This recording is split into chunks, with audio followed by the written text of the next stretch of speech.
सावन का महीना चल रहा है, हलाल चाय पिला रहे हैं, हलाल चाय पिला रहे हैं, हलाल चाय पिला रहे हैं। हलाल सर्टिफाइड क्या चीज है ये? आप स्वास्थ्य सर्टिफिकेट लाइए, आप स्वास्थ्य सर्टिफिकेट लाइए आप।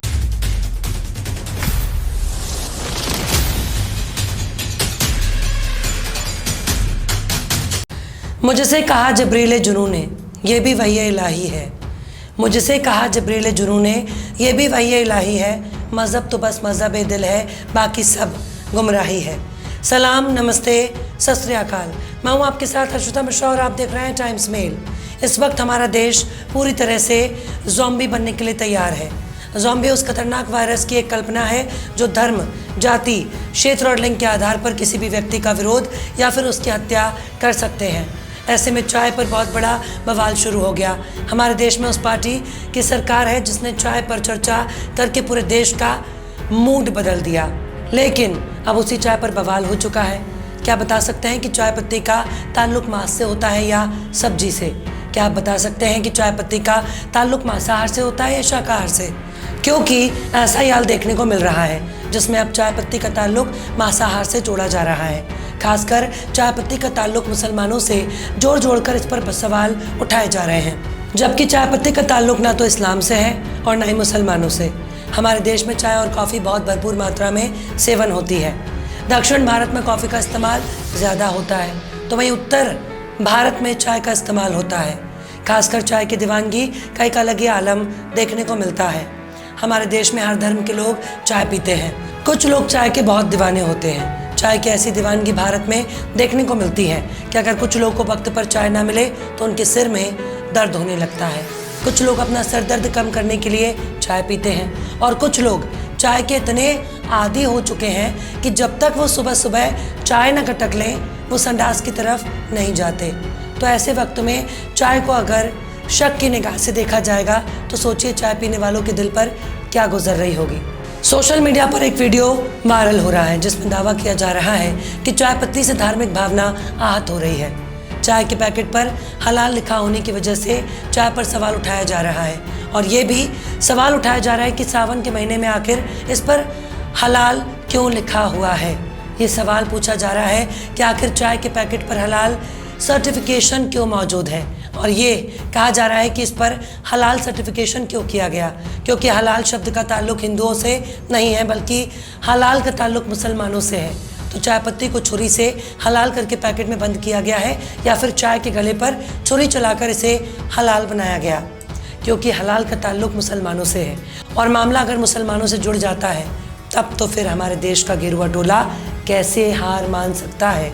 ऐसे में चाय पत्ती के हलाल होने पर सवाल उठ रहा है, आखिर कैसे चाय को कर दिया गया हलाल? आखिर कैसे रेलवे के पास मौजूद है हलाल चाय? आखिर कैसे हलाल पर शुरू हो गया बवाल? आखिर क्या हलाल के पीछे छुपा हुआ है राज? बताएंगे आपको और भी बहुत कुछ, लेकिन आप अगर हमारे चैनल पर नए हैं और पहली बार हमारी वीडियो को देख रहे हैं तो आप हमारे चैनल टाइम्स मेल को सब्सक्राइब कर लें, वीडियो को लाइक कर दें और बेल आइकन का नोटिफिकेशन बटन भी प्रेस कर दें ताकि बिना देरी हमारी हर खबर आपको मिलती रहे। लौटते हैं आप खबर की तरफ। इस वक्त एक वीडियो सोशल मीडिया पर वायरल हो रहा है।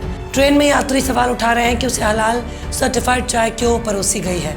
वीडियो कौन सी ट्रेन का है, कब का है स्पष्ट नहीं, लेकिन ट्रेन के भीतर का लुक वंदे भारत एक्सप्रेस के जैसा नजर आ रहा है। इस वीडियो के वायरल होते ही कई तरह के सवाल उठाए जा रहे हैं। आखिर किसी चाय को हलाल सर्टिफिकेशन की ज़रूरत क्यों आ गई जबकि चाय पूरी तरह वेज है? तो इस सर्टिफिकेशन से क्या मतलब? ट्रेन का यात्री भी सवाल उठाता हुआ नजर आ रहा है। यात्री को जो चाय दी गई है उसके पैकेट पर हलाल सर्टिफिकेशन दिए जाने से यात्री नाराज हो जाते हैं। रेलवे स्टाफ से कहता है कि ये हलाल सर्टिफिकेशन क्या होता है? सावन का महीना चल रहा है, अभी हमें पूजा भी करनी है, आप ऐसे धार्मिक सर्टिफिकेशन क्यों देते हैं? ऐसे में आप स्वास्थ्य सर्टिफिकेशन वाली चाय देंगे क्या?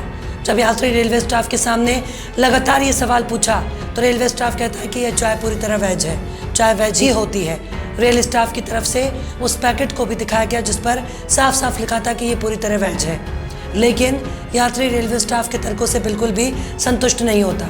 उसे सिर्फ इतना लगा कि धार्मिक आधार पर किसी भी प्रोडक्ट को सर्टिफिकेशन क्यों दिया जा रहा है। दरअसल हलाल का ताल्लुक इस्लाम से है।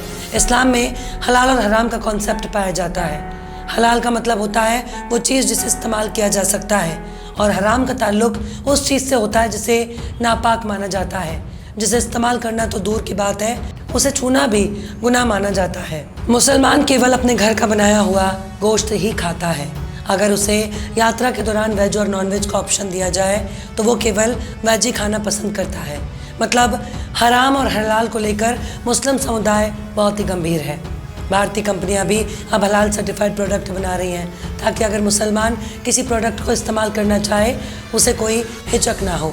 ख़ासतौर पर जब विदेशों में भारत के माल को भेजा जाता है तो उसको हलाल सर्टिफाइड भी किया जाता है ताकि विदेशों में हलाल सर्टिफिकेशन को देखकर भारतीय प्रोडक्ट का बहिष्कार ना हो सके।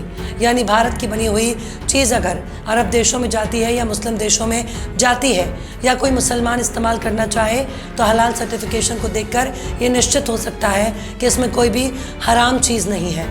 कुछ लोग गाय के मूत्र को पवित्र मानते हैं, गोबर को भी पवित्र मानते हैं, लेकिन ज़रूरी नहीं कि हर हिंदू गाय के मूत्र को और गाय के गोबर को पवित्र मानता हो या पवित्र मानता हो तो उसका सेवन भी करता हो। बाबा रामदेव के प्रोडक्ट में गौमूत्र मिले होने का इल्ज़ाम लगाकर मुस्लिम संगठन बॉयकॉट करते रहे। ऐसे में अब बाबा रामदेव की कंपनी भी हलाल सर्टिफिकेशन करने लगी है। बाबा रामदेव का प्रोडक्ट विदेशों में इस्तेमाल हो सके इसलिए उस पर भी हलाल सर्टिफिकेशन लगा होता है, जिसकी वजह से कोई भी प्रोडक्ट पर शक जाहिर नहीं कर सकता कि इसमें कोई हराम चीज़ मिलाया गया है। दरअसल हलाल का मतलब सिर्फ गोश्त से नहीं होता, हमने किसी जानवर को ज़िबा किया है या नहीं। सिर्फ गोश्त का ताल्लुक ही हलाल से नहीं होता, बल्कि हलाल हर उसके सामान के इस्तेमाल के लिए होता है जो तय करता है कि इस सामान का ताल्लुक हराम या प्रतिबंधित नहीं है। लेकिन ट्रेन में जब रेलवेज के स्टाफ से पूछा जाता है कि बताओ इस चाय पर हलाल सर्टिफिकेशन क्यों है, वो भी सावन के महीने में, तो जाहिर सी बात है ये विवाद को जन्म देने का एक सिलसिला नज़र आता है। लेकिन सवाल है कि आखिर चाय पत्ती को हलाल और हराम की नज़र से क्यों देखा जाता है। दरअसल यही चाय पत्ती जब विदेशों में जाती है तो इस बात का तस्दीक होना ज़रूरी है उसमें कोई भी हराम चीज़ नहीं मिली हुई, इसलिए उस पर हलाल सर्टिफिकेशन किया जाता है। जिस तरह से मुसलमान हलाल प्रोडक्ट देखता है उसका मतलब यह है कि इस चाय में कोई भी ऐसी गैर इस्लामिक चीज़ नहीं मिलाई गई जिससे इस्लाम में सेवन करना हराम माना जाता है। लेकिन हलाल को लेकर किया जाने वाला बवाल यही बता रहा है कि हलाल के नाम पर बॉयकॉट तो ये सिर्फ एक शुरुआत है, अभी तो पूरी पिक्चर ही बाकी है। वायरल वीडियो के मामले में अब IRCTC की सफाई सामने आई है। IRCTC ने ट्वीट करके कहा कि निर्माता कंपनी उस उत्पाद को दूसरे देशों में भी निर्यात करती है जहां ऐसे उत्पादों के लिए हलाल सर्टिफिकेशन ज़रूरी है। साथ ही IRCTC ने कहा कि इस ब्रांड की चाय को FSSAI सर्टिफिकेशन प्राप्त है और ये प्रोडक्ट 100% शाकाहारी है। IRCTC की सफाई आने के बाद अब ये माना जा सकता है कि हलाल सर्टिफाइड चाय को लेकर बनी भ्रम की स्थिति दूर हो जाएगी। दरअसल आसान भाषा में अगर कोई समझना चाहे तो हलाल एक तरह का वैल्यू सिस्टम और लाइफस्टाइल है जो इस्लाम का नज़रिया पेश करता है। हलाल का मतलब है कि जिसकी इजाज़त हो और जो वैध हो। हराम हलाल का ठीक उल्टा होता है, मतलब इस्लाम में उन बातों की इजाज़त नहीं है। अब सुनिए कि भारत में हलाल सर्टिफिकेट कौन देता है। हलाल सर्टिफिकेट मिलने का मतलब है कि वो उत्पाद इस्लामी नियमों के हिसाब से सही है। भारत में कई संस्थाएं मौजूद हैं जो हलाल सर्टिफिकेट जारी करती हैं। सबसे ज़्यादा डिमांड जमियत उलमाए महाराष्ट्र और जमियत उलमाए हिंद हलाल स्ट्रीट की है। कंपनी की ओर से सबमिट की गई रिपोर्ट्स और दस्तावेज देखकर तय होता है कि हलाल सर्टिफिकेट देना है या नहीं। प्रोडक्ट की साइंटिफिक या एनालिटिकल टेस्टिंग होती है, ऐसा लगता नहीं। ये पूरी प्रक्रिया में सरकार की कोई भूमिका नहीं है। 1974 से पहले किसी उत्पाद के हलाल सर्टिफाइड होने का दस्तावेज मौजूद नहीं है। 1974 में पहली बार मांस के लिए हलाल सर्टिफिकेशन शुरू किया गया। 1993 तक केवल मांस ही हलाल सर्टिफाइड होता था। डिब्बाबंद प्रोडक्ट की लोकप्रियता के साथ हलाल सर्टिफिकेशंस के आंकड़े भी बढ़ने लगे। अब ये मल्टी बिलियन डॉलर इंडस्ट्री में बदल चुका है। हर साल 1 नवंबर को वर्ल्ड हलाल डे मनाया जाता है। बाकायदा यूनाइटेड वर्ल्ड हलाल डेवलपमेंट नाम की संस्था है जो हलाल प्रोडक्ट को लेकर जागरूकता फैलाती है। ग्लोबल हलाल सर्टिफिकेशन मार्केट केवल गोश्त या फिर दूसरे खाने पीने के प्रोडक्ट की सीमित नहीं है, बल्कि अब फार्मास्यूटिकल्स, कॉस्मेटिक, हेल्थ, यहाँ तक कि टॉयलेट प्रोडक्ट्स भी हलाल सर्टिफाइड होते हैं। आज की तारीख में हलाल फ्रेंडली टूरिज्म भी होता है और वेयरहाउस को भी हलाल सर्टिफिकेट मिलता है। रेस्टोरेंट भी हलाल सर्टिफिकेट लेते हैं और ट्रेनिंग इंस्टीट्यूट्स भी। लॉजिस्टिक्स, मीडिया, ब्रांडिंग और मार्केटिंग में भी हलाल का दखल है। दुनिया में ईसाइयों के बाद दूसरी सबसे बड़ी आबादी मुसलमानों की है, इसलिए कोई भी इंडस्ट्री एक ही उत्पाद को दो तरह से नहीं बनाना चाहेगी कि एक हलाल सर्टिफाइड हो और दूसरा गैर इस्लामिक देशों के लिए। इससे लागत भी बढ़ेगी और प्रोडक्शन भी।